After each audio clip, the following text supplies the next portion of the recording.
encadrez vos enfants dans la foi. Parce que c'est vraiment absurde. On trouve un papa et une maman dans la foi. Mais l'enfant a échappé au contrôle. Il a échappé à l'encadrement. Sa vie dans le monde. C'est vraiment une disgrâce. Vous pouvez garder ces enfants en priant pour eux. Priez vraiment pour vos enfants. Ils restent sur le chemin du Seigneur. Vous-même aussi, les parents. Que tout soit remis à Dieu. Sinon, ce n'est pas une cérémonie catholique. Les catholiques ne craignent pas Dieu. Les catholiques ne connaissent pas Dieu. Ils ne servent pas Dieu. Le catholique, c'est une forme civilisée de la sorcellerie. C'est une forme élevée de maraboutage. Je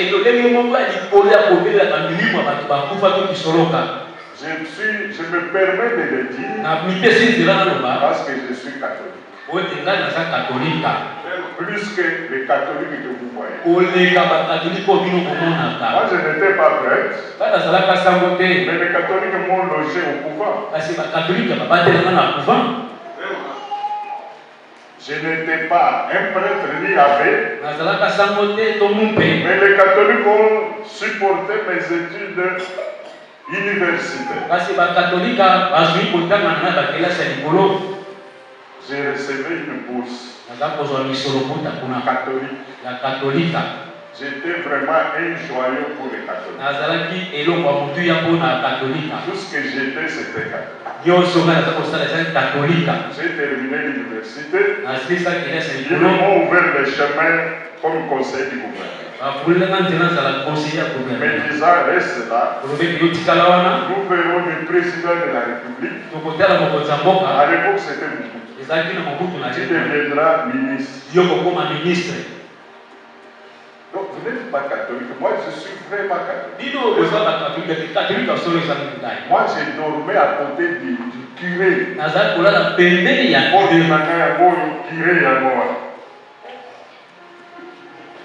J'ai entendu des voix de morts parler dans la maison de Dieu. Les gens que je connaissais. Si lui il parle, je vais entendre. Si lui, mais cet homme est déjà mort. Il sortait tard, il ramenait tous les morts dans sa chambre. Il n'aide pas les gens, il les détruit.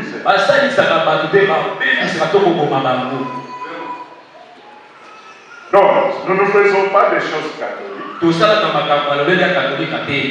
des choses bibliques.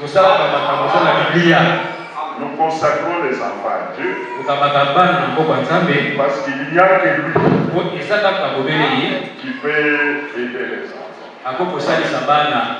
Amen. Il n'y a que lui. Alors j'ai beaucoup parlé. Aujourd'hui je vais vous présenter le corps des dirigeants.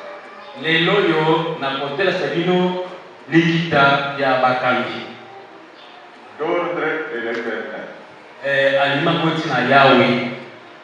J'ai consulté quelques personnes et on va en parler tout à l'heure.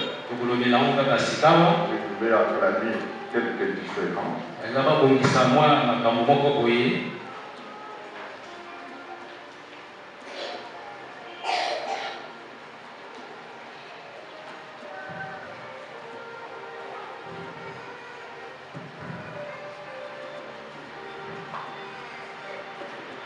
Je lirai l'écriture après. La première chose, Pendant des années, on n'a pas semblé l'utiliser. Frère Branham nous dit que le berger ne doit perdre aucune brebis.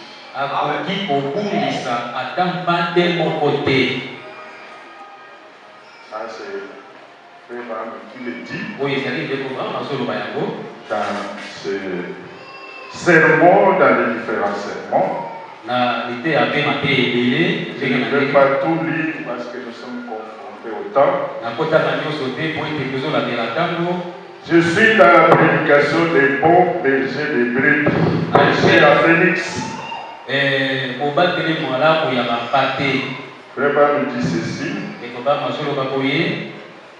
Pourquoi les bergers doivent-ils être au travail en tout temps?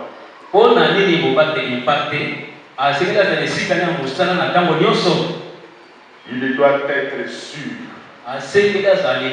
qu'aucune de ces brebis ne se perd.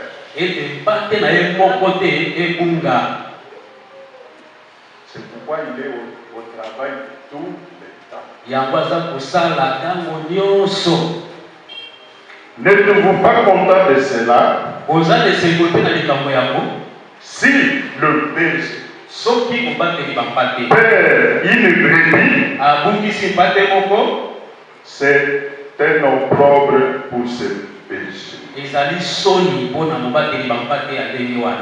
Regardez combien vous êtes là. Le pasteur ne doit pas se donner de repos quand une brebis est perdue. Sinon, si une brebis se perd, ils ont opprobre pour la pasteur.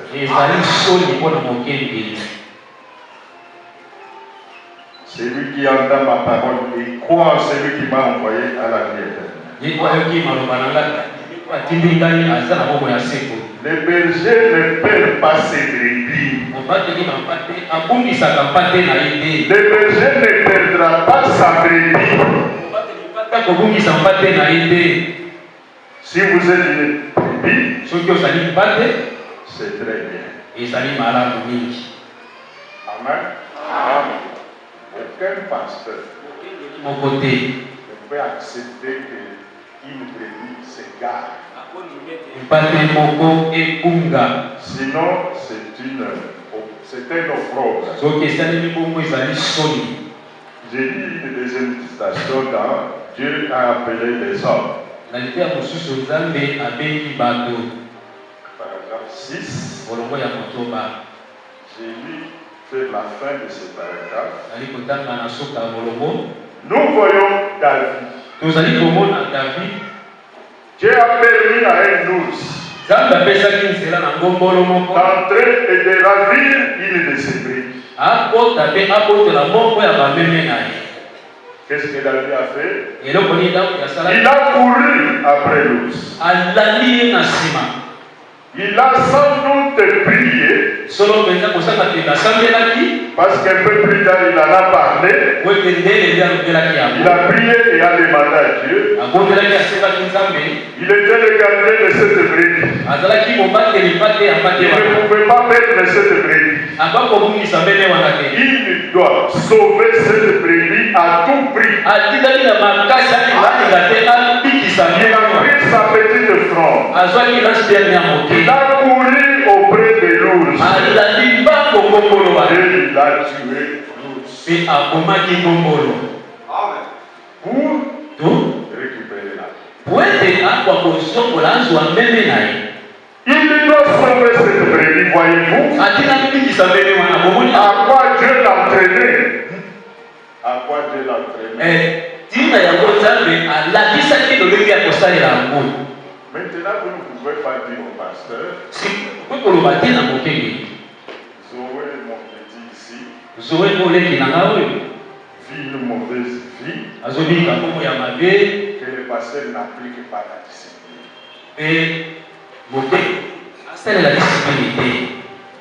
Mais nous pour le pasteur, yo ne otinda ye. Je vais voir. Et ça doit tomber. David a dit tuer tous. David a dit un bolo. Atika va appeler Moussou Nazamba. Atika va appeler Moussou Nazamba. Vous savez comment l'ours court dans la brousse? Oui, il est bon. Il a fait l'impossible. Il faut que ça le matin. Il a fait l'impossible. Laissez les pasteurs faire tout ce qui est possible. Tout ce qui est scripturel. Sinon, cette église deviendra une barbarie. Je vous avais prévenu que dans cette église, beaucoup de frères sont en train de se marier. Et ils ont mis ces femmes dans leur maison pendant qu'ils sont ici dans l'auditoire.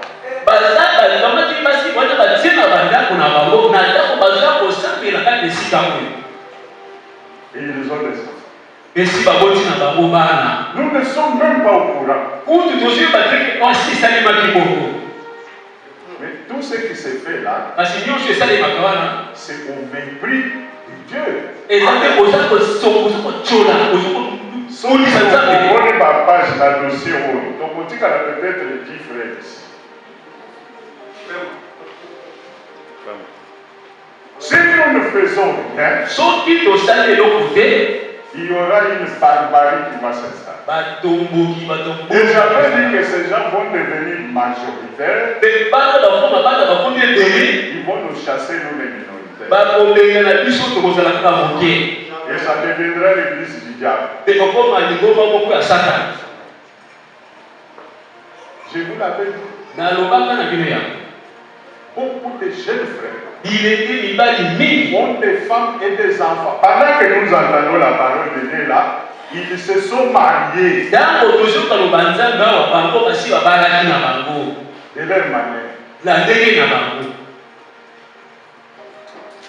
Mais nous regardons. Qui va arrêter ça? Cette mauvaise chose qui ne fait qu'avancer.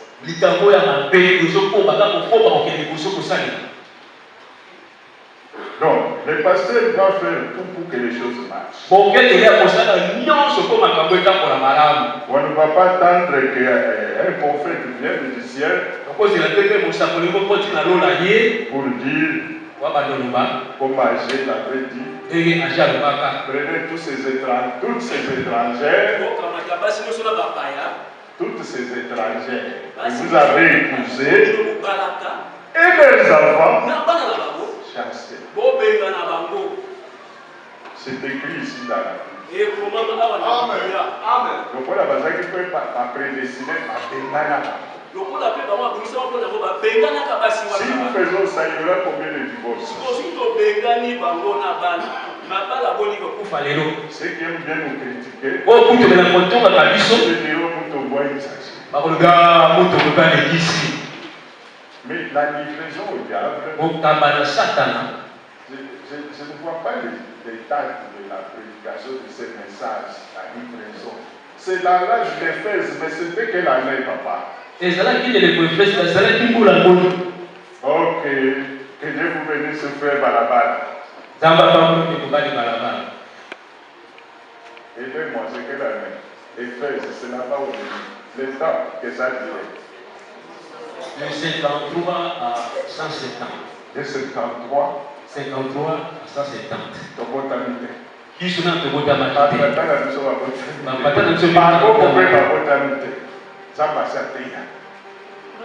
Que ceux qui nous ont tant la madame pour livrer.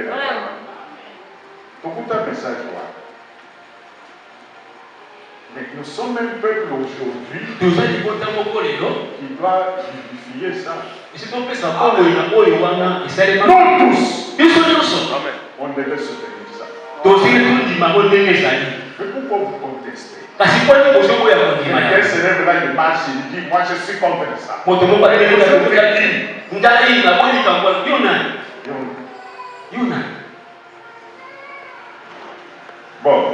vous avez compris. Ce n'est pas un nouveau message. C'est toujours la vieille Bible. Frère n'a pas inventé ça. Ceux qui m'ont fait si mon lit, par la liboso, par la vie, par les bon bois Amen. Et je veux que mes soeurs, je vous vois vraiment comme des anges. Et soyez vraiment des anges. Soyez corrects. En tout. Ne venez pas ici pour vous détruire. Plutôt pour devenir meilleur. Amen. Les hommes aussi. Donc vous avez vu qu'il y a David qui a refusé de perdre une seule brebis. Il en avait beaucoup. Il a refusé. Je ne peux pas perdre une brebis. Je peux donner un deuxième témoin, troisième témoignage.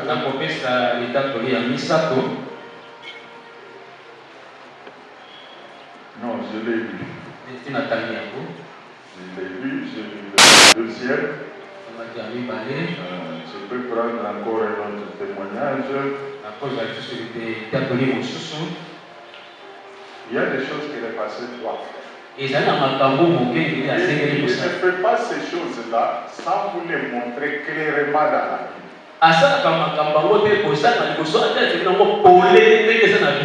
Il ne fait pas ces choses-là sans vous montrer des prophètes. Mais nous comprenons que les agitations, c'est parce que les gens cherchent à introduire le monde dans l'église.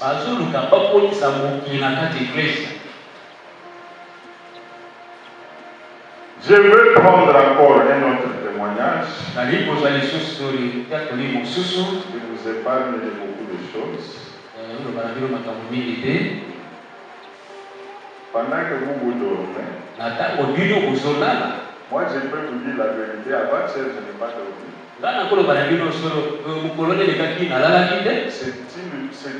C'est une lourdeur, un fardeau.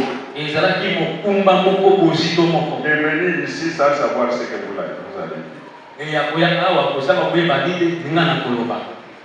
Et vous ne savez où commencer et quoi toucher.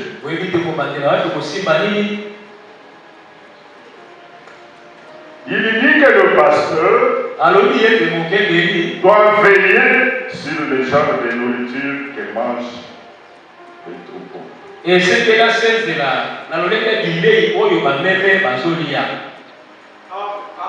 il y a même plus grave que ça. Les gars qui ne peuvent pas tenir des réunions entre eux sans les pasteurs. Le pasteur doit être à toutes les réunions. C'est parce qu'il doit connaître ce que les gens mangent. Vous pouvez me dire que les frères Loussao va prêcher pendant 2 mois, 3 mois, vous n'étiez pas là. J'étais là.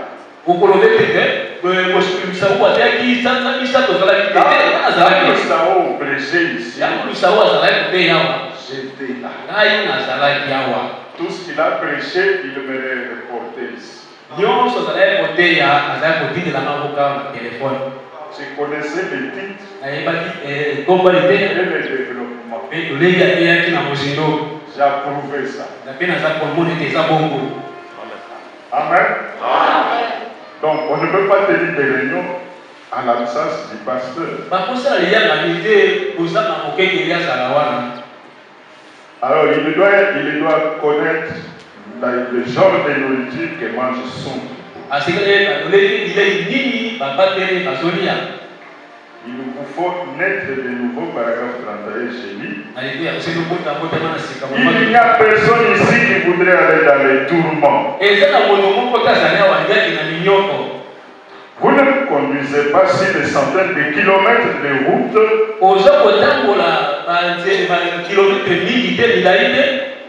Vous traversez des neiges. Vous dépensez votre argent. Simplement pour venir à l'église ici, serrer la main aux gens. Voyez que vous aimiez faire cela. On ne peut pas venir ici pour dire que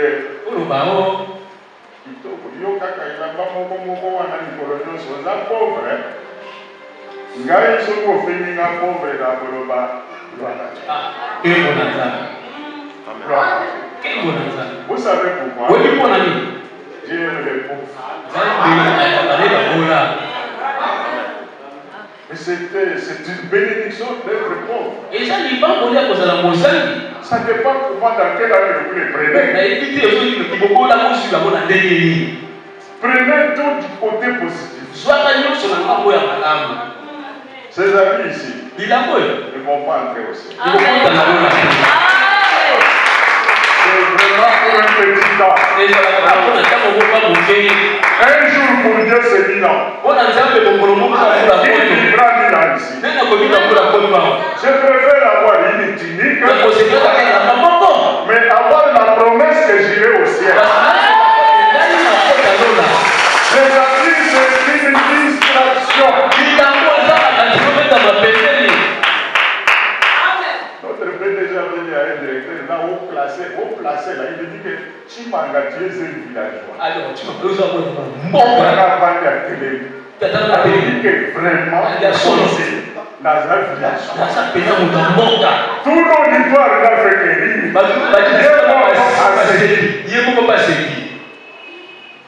Pourquoi vous vous fâchez? Il faut toujours envoyer ça.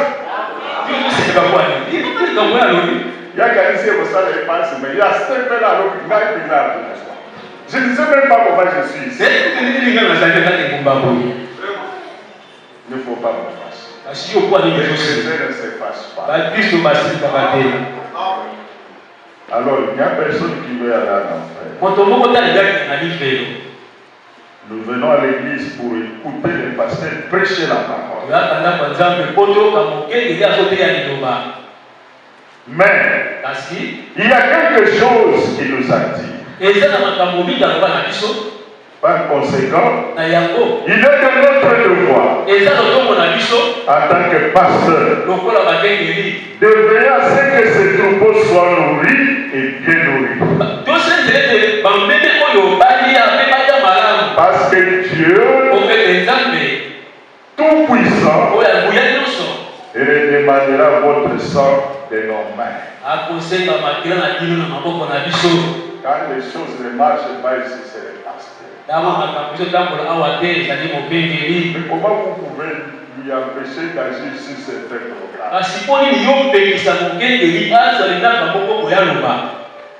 Bon, je suis dans les questions-réponses du 15 mai 1954. Berger, enseignez vos brebis. Ramenez-les à la Bible. Et une autre chose au sujet du berger, il est toujours à l'aise. Il doit être avec les brebis jour et nuit. Si le berger perd les brebis, c'est un opprobre pour ces bergers.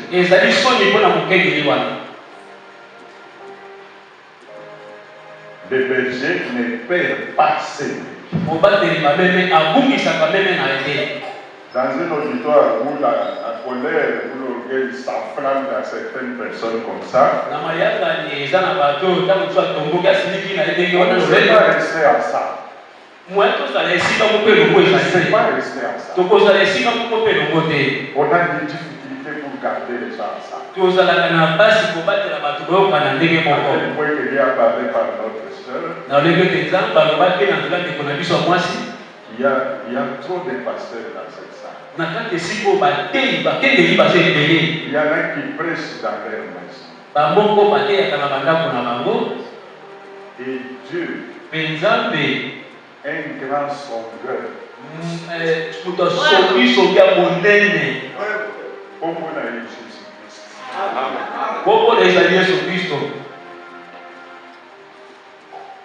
Jérémie est là.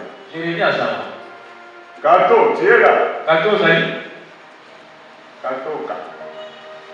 Elle vient d'arriver. Ma femme est là. Moi, c'est un bazar. On a commencé à prier. Tu vas dire que ça me là.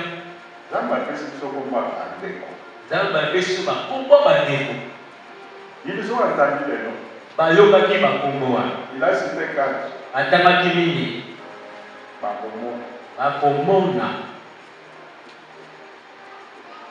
Tout ce que vous faites est reporté. C'est reporté. Il y a même des noms dans le livre, j'ai envie de vomir. Je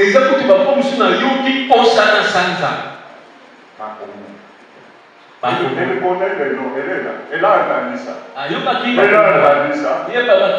Ma fille là, Katoka, a entendu ça. C'est quelle église? C'est quelle église? Donc tout ce que vous faites, ce que vous avez 2, 3, 4, 5 personnes, vous n'avez pas eu singa et ça. Zombi sapate kotinanda. Je ne connais pas une prière qu'on a faite là-bas sans ma sonorité. Il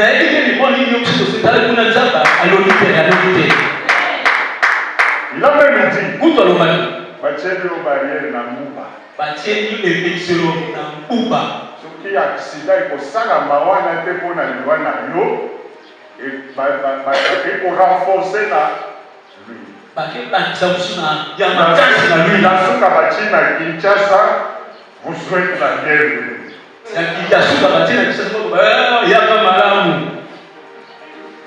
Les gens qui étaient venus avec moi ont entendu tout ça.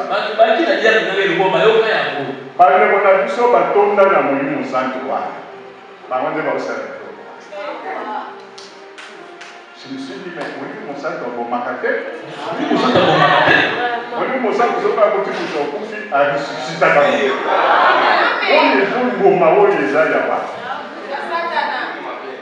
Mais moi, je vais voyager. Je ne sais pas quand ça ne sera pas aujourd'hui ni demain, mais j'ai rentré à Kinshasa. Je vais arriver chez moi. Je vais vous appeler. Je vous dirai, je suis là. Comment on peut aller me mettre des pieds sur le chemin où... Non, ça c'est diabolique. C'est diabolique. Moi j'arriverai chez moi. Vous savez donc qu'il y a dans le salon. Amen. Donc Dieu parle de la part. Sauf que vous allez à mon Dieu, il y a solo te. Sauf que vous pouvez la galopée dans la route à mon motif. Mais je garde ça soigneusement.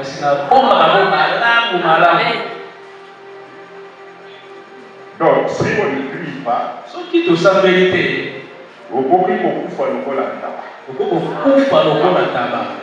c'est bien de connaître ces choses à l'avance.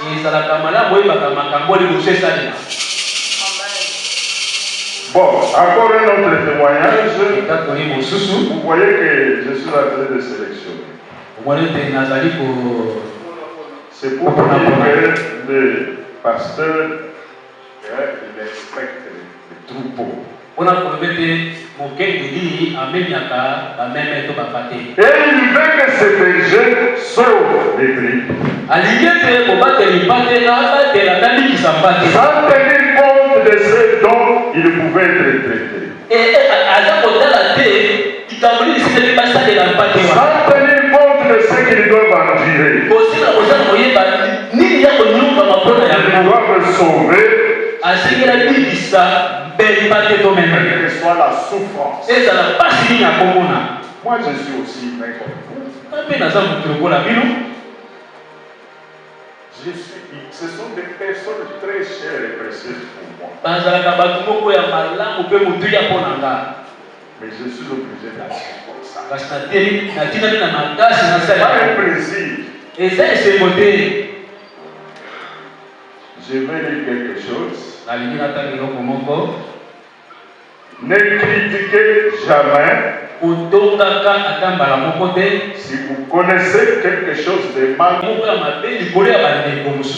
dites rien à ce sujet. Ne dites rien à ce sujet. Le pasteur, c'est un porte-feuille. Il est l'homme qui peut s'asseoir quand quelqu'un a quelque chose contre quelqu'un d'autre.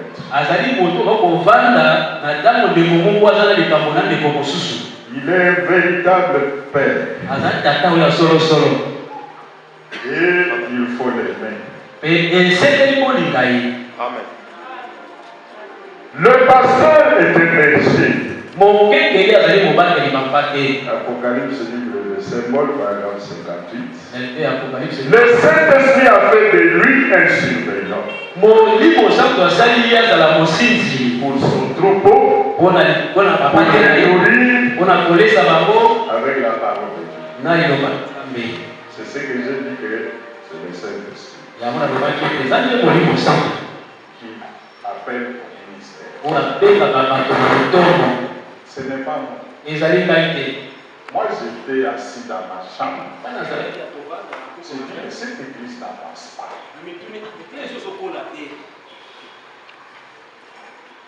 Je me suis dit, je vais appeler Jérémie. Et je serai surpris quand au milieu des autres personnes, qui ne sont pas de cette église, quelqu'un sous l'onction, ce n'est pas toi qui as appelé. C'est moi qui l'ai appelé. Vraiment, c'est le Saint-Esprit qui appelle le ministère. Ce n'est pas un homme. Je me dis, mais c'est moi qui ai appelé. Ce n'est pas toi. Dieu utilise des hommes. Dieu utilise des hommes. Moi j'ai appelé, j'étais inconscient. J'avais médité. Samuel était là. Samuel détruit l'église. Devant tout le monde. J'ai dit, René peut faire ça. Je vous dis, mes frères, Dieu là-bas au ciel est témoin. René a endoctriné les fidèles de l'église dans son salon là-bas.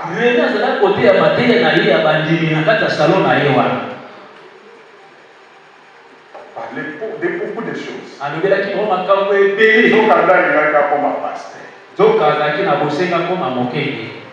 Et il souhaitait que ça soit moi qui fait de lui un pasteur. Je dois vous dire la vérité. Je n'ai pas vu ce ministère-là en lui.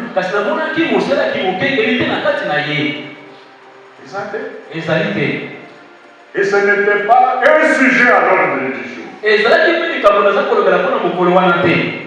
On ne parlait pas de ça. C'est aujourd'hui que lui-même en parle. Pourquoi il a mené son enfant ici? Mais même s'il était en Allemagne, il allait venir. Parce que Dieu pouvait le faire venir.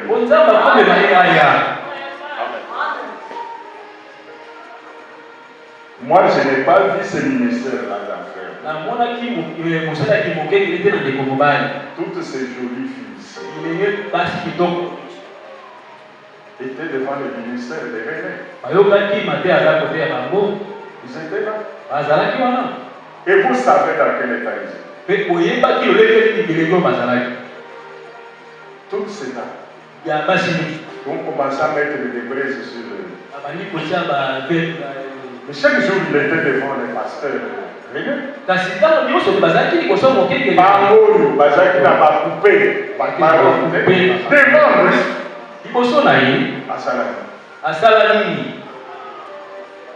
Bon, moi je n'ai pas vu ce ministère. Il a son travail. Mais être berger, je ne crois pas. Je ne crois pas.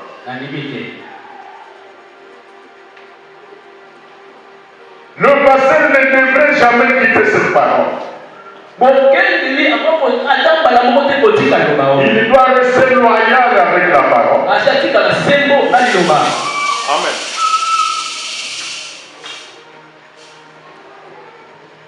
Je vais citer. Pour ceux qui savent.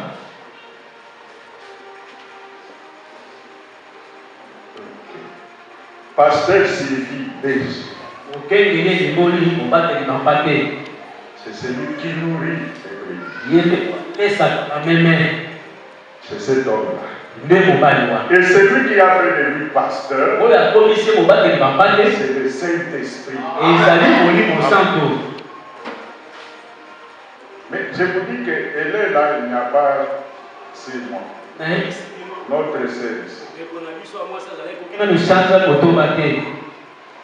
Le Saint-Esprit a parlé. Elle doit jouer un rôle. Vous devez aimer votre pasteur. Et vous devez savoir que c'est un être humain. Et pourtant, Dieu a fait son pasteur. Vous devez le respecter. Peu importe ce que le pasteur a fait, si vous le respectez dans votre cœur, comme serviteur de Dieu, Dieu vous respectera pour l'avoir fait. Amen. Et l'ordre de l'église même, paragraphe 41, ça c'est l'ordre de l'église de 58, paragraphe 41. Ne vous élevez pas vous-même à un tel point que vous pensez en savoir plus long que votre pasteur. Ne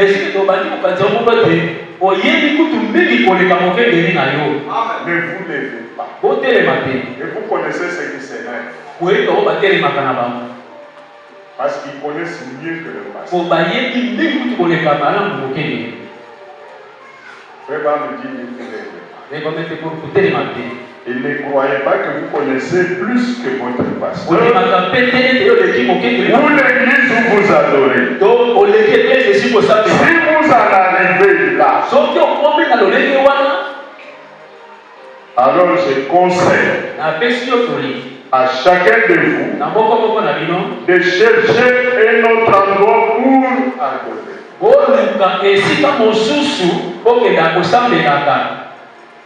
Parce que je demande au pasteur de ne rien tolérer. Et rester dans la Bible selon que nous l'avons vu ici dans l'église.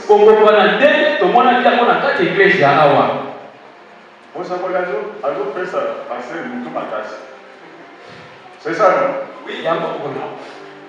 Pasteur a toléré le roi. Il doit rester avec la Bible. Pas avec les gens. Sinon il ne saura pas qui obéir. C'est compliqué. Un plus grand témoin que Salomon, paragraphe, c'est une prédication de 53, prêchée le 7 novembre. L'église ne vivra jamais plus haut que son pasteur enseigne.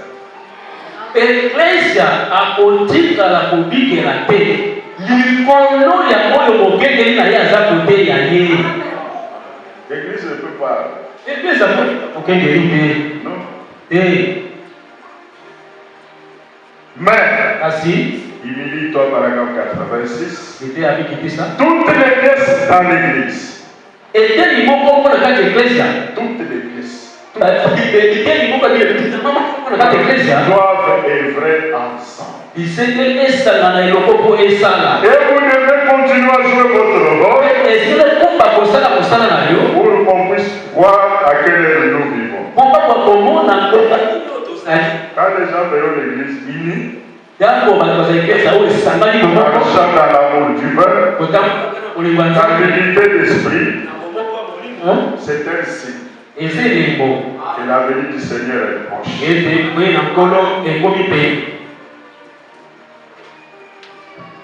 m'absenter d'un service, je dois solliciter la permission de mon pasteur.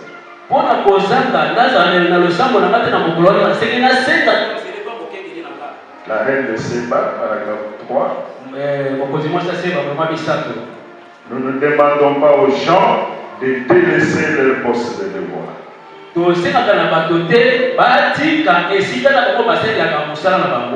Là, il prêche, il parle à tabernacle. Nous ne voulons tirer personne de son poste de devoir. Nous essayons d'aider cette église à grandir. Nous voulons que chaque membre soit à sa propre église. Mais si vous avez une maladie et vous voulez qu'on prie pour vous demain soir, demandez la permission à votre pasteur.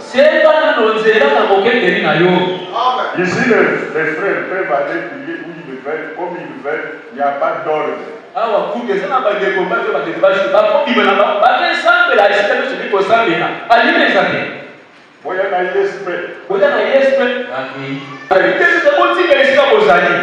Soutenez votre pasteur là-bas.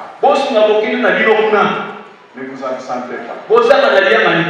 Et si vous voulez vous absenter, obtenez la permission du pasteur.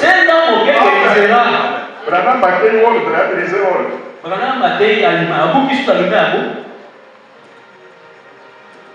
Quel sérieux ce monsieur avait dans cette parole.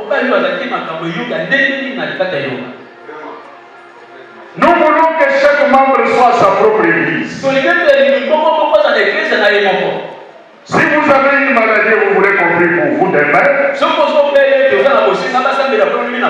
que ça soit la dernière réunion, demandez la permission à votre pasteur. Parce que c'est la dernière soirée. Mais sinon, que chacun reste à son poste de devoir. Le poste de devoir, c'est votre église.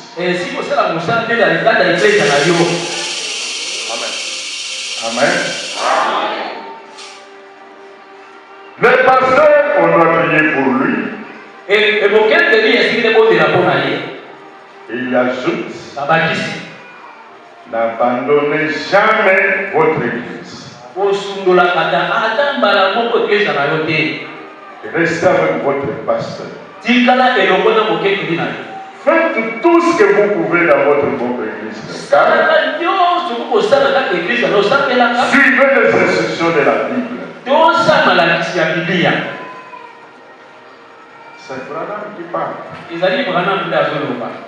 Il ne faut pas quand nous fait visiter la Bible dans la vie que les églises se lisent. C'est pas normal.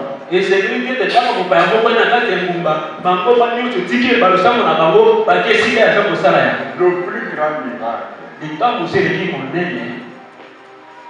c'est voir un homme qui était un fumeur. Il change. Amen. Son changement là va faire beaucoup plus de bruit que tout autre miracle mineur.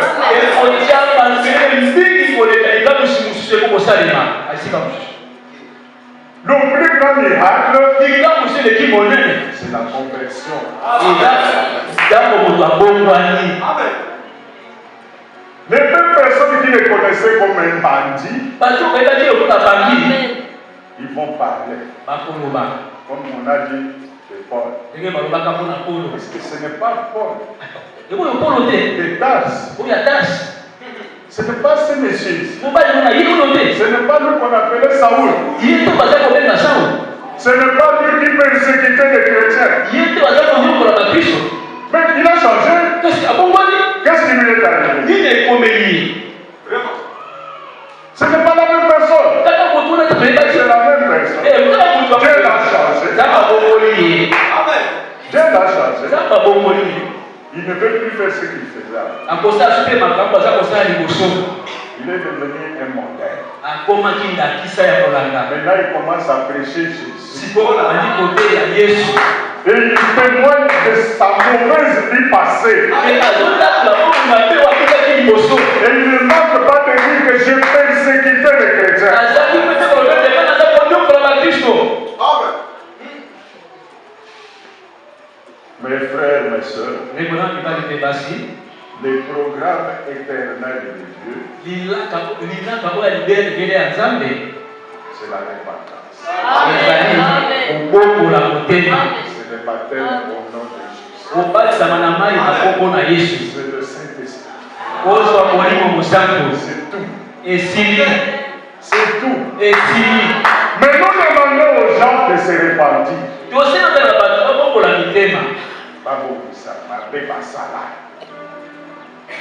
Ils ne veulent pas.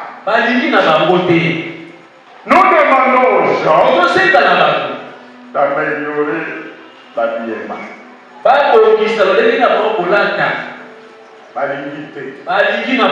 Nous demandons aux gens qui nous prennent à l'église sacrée. Au fin au et quand vous vous videz, mais il reste quoi? Il reste vide, non? Mais un homme qui n'a pas de vie, je peux dire. Quand vous vous videz, j'ai hâte.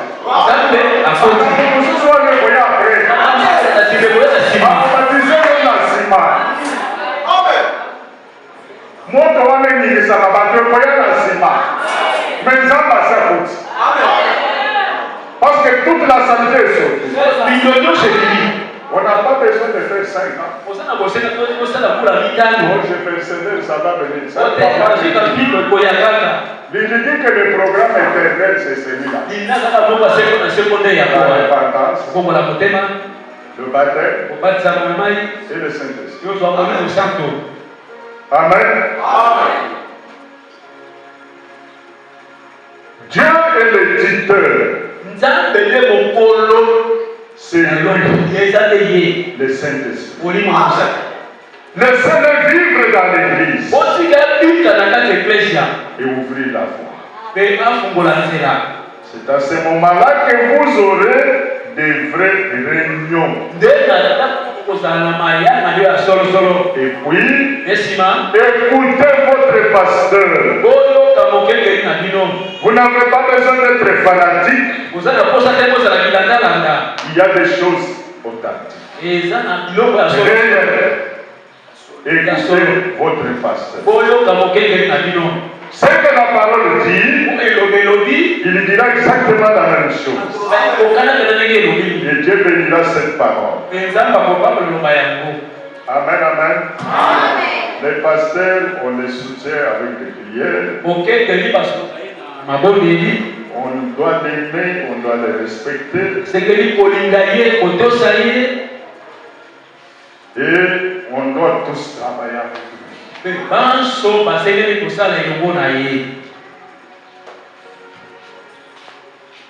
Et la prédication pour moi, c'est le 9 mars 60.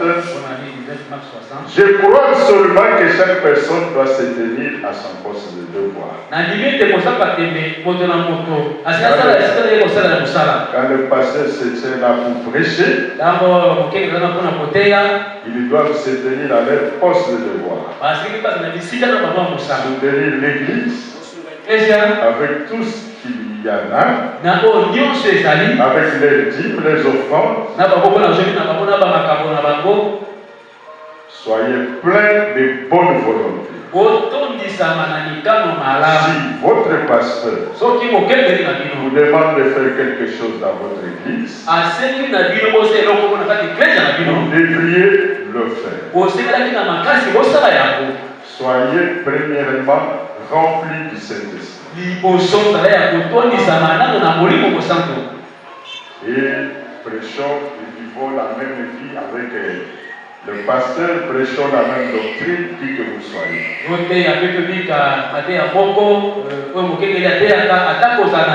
Si vous parlez contre votre pasteur ici, que vous dites quelque chose de mal à son sujet, vous pourriez tout aussi bien les tuer. Les gens vont appeler au commis. Si